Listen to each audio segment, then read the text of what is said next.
ఈరోజు అంటే బావకుమార్ గారి గురించి ఒకటే విషయం.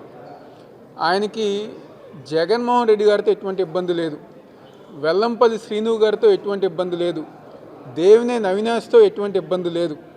కేవలం పార్థసారథి గారితో ఉన్న వ్యక్తిగత సంబంధాల వల్లే ఈరోజు బావకుమార్ గారు వెళ్ళి తెలుగుదేశం పార్టీలో జాయిన్ అవటం కానివ్వండి. ఎందుకంటే పార్టీ తరపున పార్టీ అధినాయకత్వం కానివ్వండి, అన్ని విధాలుగా ఈరోజు ఆయనకి ఏ పని కావాలంటే, ఎందుకంటే ఆయనకి వ్యాపారం సంబంధించిన పనులు కానివ్వండి, అనేక పనులు పెద్దలందరూ గారు, సుబ్బారెడ్డి గారు, పెద్దిరెడ్డి గారు, ప్రతి ఒక్కరు గారు ఆయనకి సహకరించి అన్ని విధాలుగా ఆయన సహకరించడం జరిగింది.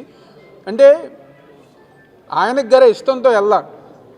అనేక సందర్భాలు ఆయన చెప్పారు, నాకు నా జీవితంలో నేను అసహించుకునే వ్యక్తులు ఫస్ట్ గద్దె రామ్మోహన్, సెకండ్ చంద్రబాబు నాయుడు అని చెప్పని ఆయన అనేక సందర్భాల్లో చెప్పారు.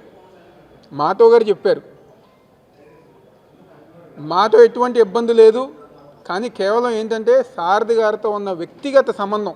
ఆయనకి పార్టీ ఏమీ అన్యాయం చేయలేదు, పార్టీ మీద కోపం కాదు, మా మీద కోపం కాదు, ఎవరి మీద కోపం కాదు, కానీ కేవలం పార్థసారథి గారితో ఉన్న వ్యక్తిగత సంబంధాల మీద ఆయన ఆ నిర్ణయం తీసుకోవాలి. ఎందుకంటే మాకేం లేదు.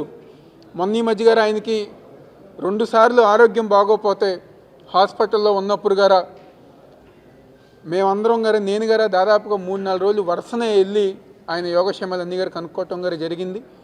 అంతకుముందు గారు ఒకసారి ఒంట్లో బాగోపోతే అప్పుడు గారు వెళ్తాం జరిగింది. అప్పుడు పాపం ఆయన ఆరోగ్యం మీద ఈరోజు పక్కనే ఉన్న రామ్మోహన్ ఆ రోజు హేళనగా మాట్లాడటం గారు జరిగింది. ఆ విషయం తెలిసే ఆయన చెప్పారు, అత్యంత నేను అసహించుకునే వ్యక్తుల్లో రామ్మోహన్ అని చెప్పని. అంటే ఈరోజు మా మీదేం కాదు, కేవలం సారథి గారితో ఉన్న వ్యక్తిగత సంబంధాల మీద బావకుమార్ గారు వెళ్తాం జరిగింది. ఈరోజు చంద్రబాబు మనస్తత్వం ఇందాకే పెద్దలు కేశినేని గారు చెప్పారు, నమ్మించి మోసం చేసే విధానంగా చంద్రబాబు ఉంటారని చెప్పని. కాబట్టి ఇష్టం లేకుండా ఆయన వెళ్తున్నారు.